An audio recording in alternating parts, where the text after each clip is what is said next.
So, have the world's most sought after watches lost their shine? I mean, after the absolute roller coaster the luxury market has been on, that is the question we're all asking. In this explainer, we are going to unpack what is really going on behind the headlines. It really all kicked off when headlines like this started popping up everywhere. In late 2023, Business Insider dropped a bombshell declaring the Great Rolex Recession is here. Now, that is a powerful statement, and believe me, it sent shockwaves through the industry, sparking some serious fears of a market collapse. But is that the whole story? To really get why everyone was panicking, you've got to look at this timeline. The market just rocketed to unbelievable highs in early 2022, hitting its absolute peak that March. And then, well, gravity kicked in. A really sharp slump started in late 2022, and that's led us to today, where a lot of people feel the market is just balanced on a knife edge. So, here's our game plan for digging into this. First, we're going to tackle the so-called recession. Then, we'll look at the forces that were driving it. After that, we're going to uncover some really surprising hidden strengths in the market before we deliver a verdict. Is this a full-blown recession or just a much-needed correction? And finally, we'll get to what this all means for you if you actually own one of these timepieces. Okay, first up, the Great Watch Recession. Let's really get a handle on the scale of this downturn. The number that started all the panic is this one. A pretty staggering 37% drop in the overall market since that peak in March 2022. And that's according to the Watch Charts Market Index. Look, a decline that steep, you just can't ignore it. It's really the key piece of evidence for anyone arguing that we're in a recession. So, how in the world did we get here? What caused such a dramatic fall? Let's play detective and look at the clues behind the crash. It was basically a perfect storm of three major economic headwinds hitting all at once.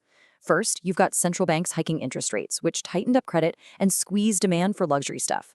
Then, on top of that, the crypto market just collapsed, and all these newly rich crypto investors had to flood the market with their watches to cover their losses.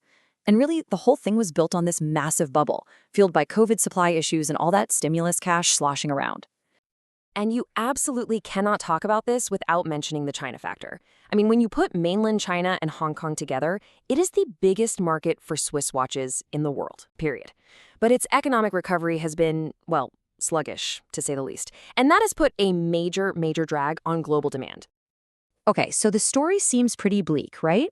Well, this is where it gets really interesting. Let's look at the counter evidence, because this market has some serious hidden strengths. Here's the twist.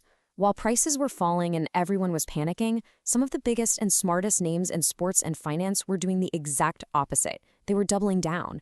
You've got the 1916 group, backed by Michael Jordan himself, buying up jewelers to get into pre-owned Rolexes. You've got Cristiano Ronaldo making a massive investment in the online marketplace Chrono24. And get this, Phillips Auction House saw its bidders grow by 70%. These are not the moves of people who think the market is dying. And this isn't just about big investors. There's a whole new demographic engine driving the future of this market. Just look at this data from Deloitte. Younger generations are flocking to pre-owned watches. In fact, millennials are 4 times more likely to buy a pre-owned watch than baby boomers. 4 times.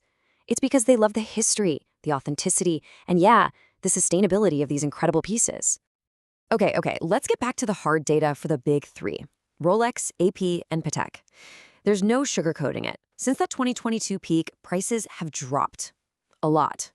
Rolex is down 31%, and Audemars Piguet and Patek Philippe have also seen some really dramatic declines. On the surface, this does not look good. But then you dig just a little bit deeper, and you find this. And this is absolutely crucial. Despite those price drops, the majority of models from these top-tier brands are still selling for more than their retail price. 68% of Rolex models, 66% of APs, they're all commanding a premium. So while all that speculative froth from the bubble is gone, the fundamental core value is proving to be incredibly resilient. So we've heard the evidence from both sides. It is time for the verdict. That big question, was it a recession or was it just a much-needed correction? First, let's just be super clear on what a correction actually is. It's not a permanent collapse. It's a temporary dip that happens after a period of crazy, unsustainable growth. You know, a bubble, where prices get totally disconnected from reality. It's a return to sanity. And that sounds exactly like what happened here, right? That 2022 peak was a total anomaly, a perfect storm. When you zoom out, the market is still up, significantly, from where it was in 2021. So what we're seeing isn't a recession in the asset itself, but a healthy, even necessary, correction back to a more stable path. In the future? Well, the experts seem pretty bullish. Lux Consult, a big Swiss advisory firm, thinks the secondary watch market is going to explode, hitting nearly $80 billion by 2033. That is a massive, massive vote of confidence in the long-term health of this market. All right, so what does all this mean for you if you actually have one of these beautiful watches sitting in a safe somewhere? Let's break down the strategic choice that owners are facing in this new market.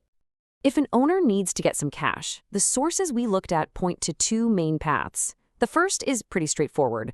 Sell the watch. You liquidate the asset, it's gone, and you get its current market value. The second option is to use the watch as collateral for a loan, what's often called pawning.